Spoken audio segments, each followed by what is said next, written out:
மாண்புமிகு பேரவைத் தலைவர் அவர்களே, பொன்மனச்செம்மல் புரட்சித் தலைவர் எம்ஜிஆர் அவர்களையும் இதயம் புரட்சித் தலைவி அம்மா அவர்களையும் வணங்கி நடைபெற்று முடிந்த சட்டமன்ற பொதுத் தேர்தலில்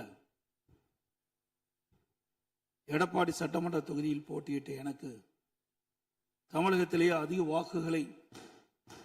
வாக்கு வித்தியாசத்திலே வெற்றி பெற செய்த எடப்பாடி தொகுதி வாக்காளர் பெருமக்களுக்கு எனது நெஞ்ச நிறைந்த நன்றியினை அவர்கள் பாதங்களிலே சமர்ப்பித்து, மாண்புமிகு பேரவைத் தலைவர் அவர்களே,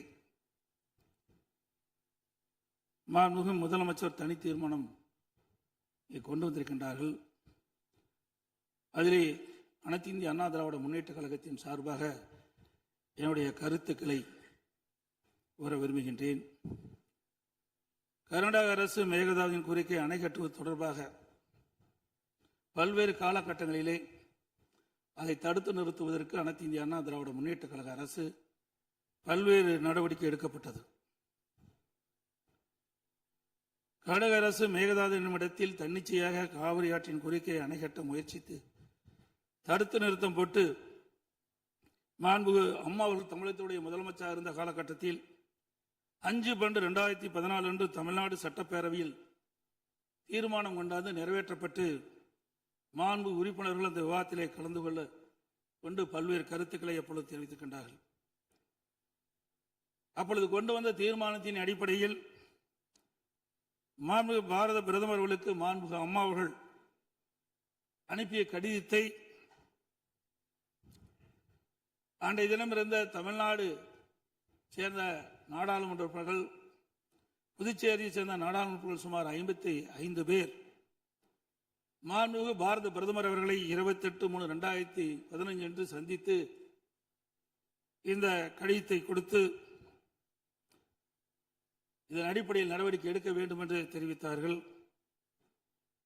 அப்போது சம்பந்தப்பட்ட துறையிடம் தற்போதைய நிலை குறித்த அனைத்து விவரங்களையும் சேகரிக்க ஏற்கனவே அறிவுறுத்தியுள்ளதாகவும் இது குறித்து பரிசீலிப்பதாகவும் அன்றைய தினம் மாண்புமிகு பாரத பிரதமர் நாடாளுமன்றத்திலே உறுதியளித்தார்கள். மேலும் மாண்புமிகு அம்மா அவர்கள் தமிழகத்தில் முதலமைச்சர் இருந்த காலத்தில் 25/4/2015 அன்று மாண்புமிகு பாரத பிரதமர்களை நேரிலே சந்தித்து மேகதாது திட்டத்தினை கர்நாடக அரசு செயல்படுத்தக்கூடாது என கர்நாடக அரசுக்கு அறிவுறுத்தும்படி கோரிக்கை விளக்கென கடிதம் பிரதமருக்கு அளித்தார்கள். மாண்புமிகு அம்மா அவர்கள் முதலமைச்சர் இருந்த காலத்தில் மாண்புமிகு பாரத பிரதமரிடம் 7/8/2015 மற்றும் 14/6/2016 ஆகிய நாட்களில் நேரில் சந்தித்து மேகதாது திட்டத்தினை கர்நாடக அரசு செயல்படுத்த அனுமதிக்க கூடாது என்று வலியுறுத்தினார்கள். மாண்புமிகு புரட்சித் தலைவி அம்மா அவர்கள் மேகதாது அணை உட்பட காவிரி ஆற்றின் குறுக்கே கர்நாடக அரசு காவிரி நடுவர் மன்ற இறுதி ஆணையை மீறும் வகையிலும் தமிழ்நாடு அரசின் இசைவு பெறாமலும் எந்த ஒரு திட்டத்தையும் செயல்படுத்த உத்தேசிக்குமானால் தமிழ்நாட்டின் உரிமையை நிலைநாட்ட சட்டப்பூர்வமான அனைத்து நடவடிக்கைகளும் தமிழ்நாடு அரசு மேற்கொள்ளும் என 18/8/2016 அன்று இம்மாமன்றத்தில் 110 விதியின் கீழ் உறுதிபட தெரிவித்தார்கள். இதற்கிடையில் மாநில அரசுகள் தாக்கல் செய்த சிவில் வழக்குகள் விசாரணைக்கு உகந்ததா என்பது பற்றி உச்சநீதிமன்றத்தில் சம்பந்தப்பட்ட மாநிலங்கள் மத்திய அரசுடன் வாதிட்டன. 9/12/2016 அன்று உச்சநீதிமன்றம் அளித்த ஆணையில் இம்மனுக்கள் உச்சநீதிமன்றத்தின் விசாரணைக்கு உகந்தவை என தீர்ப்பளித்து அதன் பின்னர் ஜூலை 2017 முதல் செப்டம்பர் 2017 வரை இறுதிக்கட்ட வாதங்கள் உச்சநீதிமன்றத்தில் நடைபெற்றன. இதில் கர்நாடக அரசு 9 நாட்களும், கேரள அரசு 2 நாட்களும், தமிழ்நாடு அரசு 13 நாட்களும், புதுச்சேரி மற்றும் மத்திய அரசு தலா 1 நாட்களும் தங்கள் வாதங்களில் நீதிமன்றத்தில் எடுத்து வைத்தன. அனைத்து தரப்பு வாதங்களையும் கேட்டிருந்த உச்சநீதிமன்றம் 16/2/2018 அன்று தனது தீர்ப்பினை வழங்கியது. இத்தீர்ப்பின் முக்கிய அம்சங்கள் பின்வருமாறு: பன்மாநில நதிகள் தேசிய சொத்து, எந்த ஒரு மாநிலம் தனி உரிமை கோர இயலாது என்று நவம்பர் 1991 ஆண்டிய உச்சநீதிமன்றத்தின் கருத்து இத்தீர்ப்பில் மீண்டும் உறுதி செய்யப்பட்டுள்ளது. 1892 மற்றும் 1924 ஆண்டிய ஒப்பந்தங்கள் செல்லத்தக்கதல்ல என்ற கர்நாடகின் வாதம் ஏற்றுக்கொள்ளப்படவில்லை. கர்நாடக அரசு தமிழ்நாட்டின் பாசன பரப்பான 24.7008 லட்சம் ஏக்கர் என்பதை 21 லட்சம் ஏக்கர் என குறைக்க வேண்டும் என நடுவர் மன்றத்தின் முன் வாதிட்டது. இதனை காவிரி நடுவர் மன்றம் ஏற்றுக்கொள்ளாமல் தமிழ்நாட்டின் பாசன பரப்பு 24.708 லட்சம் ஏக்கர் என அதன் இறுதி தீர்ப்பில் குறிப்பிட்டுள்ளது. இதனை உச்சநீதிமன்றம் ஏற்றுக்கொண்டுள்ளது. உச்சநீதிமன்றம் தற்போது பிறப்பித்த ஆணைக்கு பாதகம் ஏதும் இல்லாமல் காவிரி நடுவர் மன்ற இறுதி ஆணைப்படி மாதாந்திர அடிப்படையில் 15 ஆண்டுகளுக்கு தமிழ்நாட்டிற்கு நீர் வழங்கப்பட வேண்டும் என்பது உறுதிப்படுத்தப்பட்டுள்ளது. உச்சநீதிமன்றம் அனைத்து மாநில வாதங்களை முழுமையாக கேட்டிருந்த பின்னர் கீழ்ப்படுகை மாநிலங்களின் ஒப்புதல் இல்லாமல் மேல்படுகை மாநிலங்களில் எவ்வித கட்டுமான பணிகளும் மேற்கொள்ளக்கூடாது என தெளிவான தீர்ப்பை வழங்கியுள்ளது. மேகதாது திட்டத்தை செயல்படுத்தக்கூடாது என்ற நமது நிலைப்பாட்டை உச்சநீதிமன்ற தீர்ப்புக்கு முன்னரும் பின்னரும் 25/2/2017, 27/2/2017, 4/9/2018, 8/10/2018 மற்றும் 2/11/2018 ஆகிய நாட்களில் நான் முதலமைச்சர் இருந்த காலத்தில் மாண்பு பிரதமர் அவர்களுக்கு கடிதம் மூலமாகவும் நேரடியாகவும் சந்தித்து அணை கட்டுவதற்கான அனுமதியை மத்திய அரசு வழங்கக்கூடாது என்று தொடர்ந்து வலியுறுத்தி கேட்டுக் கொள்ளப்பட்டது.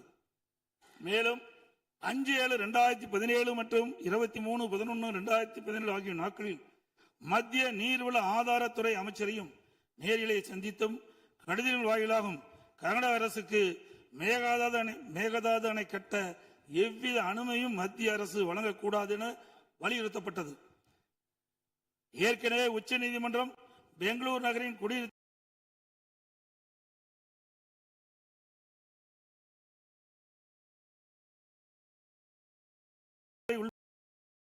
75 டிஎம்சி அடி நீரை கர்நாடக அரசுக்கு கூடுதலாக அளித்து உத்தரவிட்டுள்ளது. இந்நிலையில் மீண்டும் பெங்களூரின் குடிநீர் தேவைக்கென 67 டிஎம்சி அடி நீர் கொள்ளளவு கொண்ட மேகதாது அணையை கட்ட கர்நாடக அரசு முயற்சிப்பது தமிழ்நாட்டை பாலைவனமாக்கும் உள்நோக்கம் கொண்ட ஒரு செயலாகும்.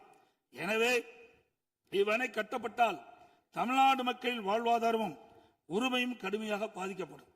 மேலும் நீர் பற்றாக்குறை ஏற்படும் ஆண்டுகளில் கடந்த காலங்களைப் போலவே காவிரி நீரை முழுமையாக தனது உபயோகத்திற்காக கர்நாடக பயன்படுத்தும் நிலை உருவாகும்.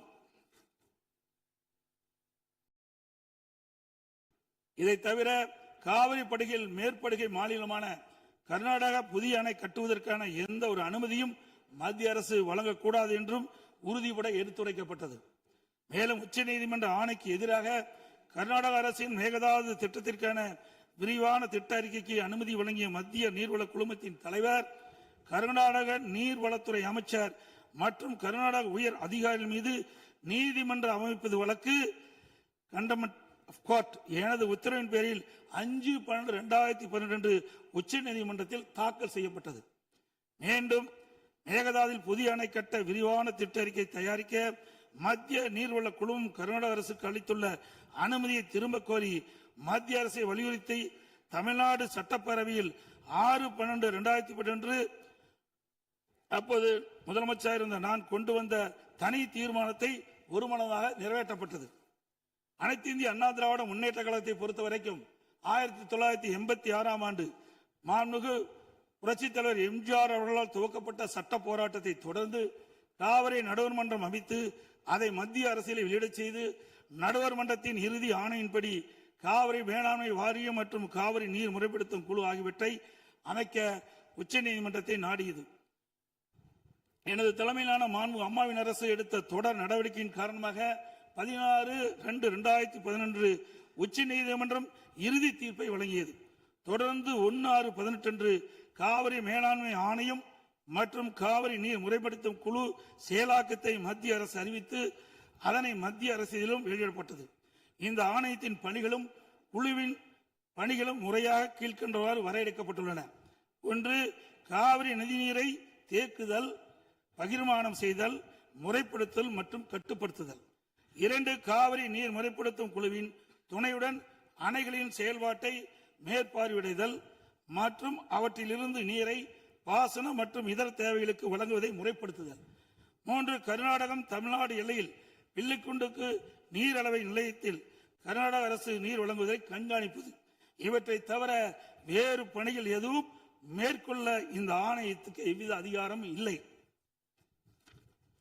இந்நிலையில் 1/2/2024 அன்று ஆணையத்தின் வரையறுக்கப்பட்ட பணி வரம்புக்கு அப்பாற்பட்டு மேகதாது அணை கட்ட பற்றிய விவாதத்தை 28வது காவிரி மேலாண்மை ஆணைய கூட்டத்தில் அனுமதித்தது. அப்போதைய திமுக அரசு இதனை கடுமையாக எதிர்த்து வெளிநடப்பு செய்தது குறித்தும் ஆணையம் அதன் அதிகார வரம்பிற்கு சம்மதமில்லாத மேகதாது அணை கட்டுவது குறித்த கருத்தை மத்திய நீர்வள கமிஷன் பரிந்துரைத்துள்ளது குறித்து அப்போதைய திமுக அரசின் கவனத்திற்கு நான் கொண்டு வந்தேன். குறிப்பாக 14/2/2024 அன்று சட்டமன்றத்தில் நான் எங்களது ஆட்சி காலத்தில் கர்நாடக அரசு மேகதாது அணை கட்டுவது குறித்து விவாதிக்கும் அதிகாரம் ஆணையத்திற்கு இல்லை என்றும் 2018ஆம் ஆண்டு மேகதாது அணை குறித்து பிரச்சனை மத்திய நீர்வள கமிஷன் பார்வைக்கு சென்றபோது எனது அரசு 5/12/2018 அன்று மத்திய நீர்வள கமிஷன் என்ற இயக்குநர் மீது உச்சநீதிமன்றத்தில் நீதிமன்ற அவமதிப்பு வழக்கை தொடர்ந்து என்றும் இன்னும் அவ்வழக்கு நிலுவையில் உள்ளது என்றும் திமுக அரசு தொடர்ந்து நடத்திட வலியுறுத்தியதோடு தமிழக நலன் பாதுகாக்கப்பட வேண்டும் என்பதையும் உறுதி செய்யும் வலியுறுத்தப்பட்டது. இந்த நிலையில நாம் ஏற்கனவே உச்சநீதிமன்றம் அளித்த தீர்ப்பு நமக்கு ஒவ்வொரு ஆண்டும் கர்நாடக அணையிலிருந்து 177.25 டிஎம்சி தண்ணீர் திறக்கப்பட வேண்டும். ஆனால் அவர்கள் முறையாக திறக்கப்படுவதே இல்லை. ஒவ்வொரு மாதம் நாம் போராடிதான் கர்நாடக அணையிலிருந்து தமிழ்நாட்டிற்கு தண்ணீரை பெற்று வந்து கொண்டிருக்கணும் என்பதையும் நேரத்தில் சுட்டிக்காட்ட விரும்புகின்றேன். இந்த நிலையில 2024ஆம் ஆண்டு கர்நாடகாவில் மாண்புமிகு முதலமைச்சர் சீதாராமையா முதலமைச்சர் பதவி வைத்த போது துணை முதலமைச்சராக நீர்ப்பாசனத்துறை பொறுப்பு வைத்த மாண்புமிகு துணை முதலமைச்சர் சிவகுமார் அவர்கள் 16/24 கர்நாடக பட்ஜெட்டில் காவிரி ஆற்றின் குறுக்கே மேகதாது அணை கட்ட பல ஆயிரம் கோடி ரூபாயை ஒதுக்கியுள்ளதாகவும் அறிவித்தார். அனைத்து இந்திய அண்ணா திமுக சார்பில் இதை அப்பொழுதே கடுமையாக எதிர்ப்பதுடன் அப்போதைய திமுக அரசு உடனடியாக சட்ட நடவடிக்கை எடுக்க வேண்டும் என்றும் வலியுறுத்தப்பட்டது. இந்நிலையில் கர்நாடக அரசு மேகதாது அணை கட்ட தயாரித்து அனுப்பிய திட்ட அறிக்கையில் உள்ள குளறுபடிகளை சுட்டிக்காட்டி மத்திய அரசு திருப்பி அனுப்பிய நிலையில் மத்திய அரசு குறிப்பிட்டுள்ள குறைகளை நிவர்த்தி செய்து 12/6/2026 அன்று கர்நாடக முதலமைச்சர் அவர்கள் சுற்றுச்சூழல் அனுமதியை பெற மாண்புமிகு பாரத பிரதமரிடம் மீண்டும் நேரில் ஒரு அறிக்கையை வழங்கியுள்ளதாக செய்தியில் வெளியாகியுள்ளன. இரு மாநிலங்களுக்கிடையே உள்ள நல்லுறவை சீர்குலைக்கும் விதமாக தற்போதைய கர்நாடக அரசு மேகதாதுவில் காவிரியின் குறுக்கே அணை கட்ட முழு மூச்சில் முயற்சிப்பது கண்டிக்கத்தக்கது. நீண்ட நெடுங்கால சட்ட போராட்டத்திற்கு பின்னர் நிலைநிறுத்தப்பட்ட தமிழ்நாட்டு மக்களின் அடிப்படை உரிமைகளையும் டெல்டா விவசாயிகளின் வாழ்வாதாரத்தையும் 20 மாவட்டத்துக்கு மேலாக குடிநீர் ஆதாரமாக விளங்கும் காவிரி ஆற்றில் நமக்குள்ள உரிமையை பேணி காக்க வேண்டியது நாம் எல்லோரின் கடமையாகும். கர்நாடக அரசு காவிரி நடுவர்மன்றம் 5/2/2007 அன்று அளித்த இறுதி தீர்ப்பை மதிக்காமலும் 16/2/2018 உச்சநீதிமன்றம் அளித்த இறுதி தீர்ப்பை மதிக்காமலும் தன்னிச்சையாக மேகதாதுவில் அணை கட்ட நிதி ஒதுக்கீடு செய்ததும் திருத்திய தொழில்நுட்ப திட்ட அறிக்கை மீண்டும் இம்மாதம் மத்திய அரசிடம் சமர்ப்பது கண்டிக்கத்தக்கது அனைத்து இந்திய என்பதை இந்த நேரத்தில் தெரிவித்து அனைத்து இந்திய அண்ணா திராவிட முன்னேற்ற கழகத்தின் சார்பாக மாண்பு முதலமைச்சர் அவர்கள் கொண்டு வந்த அரசின் தனி தீர்மானத்தை ஒருமனாக ஆதரிக்கின்றோம். மாண்புமிகு எதிர்க்கட்சி தலைவர் அவர்கள்.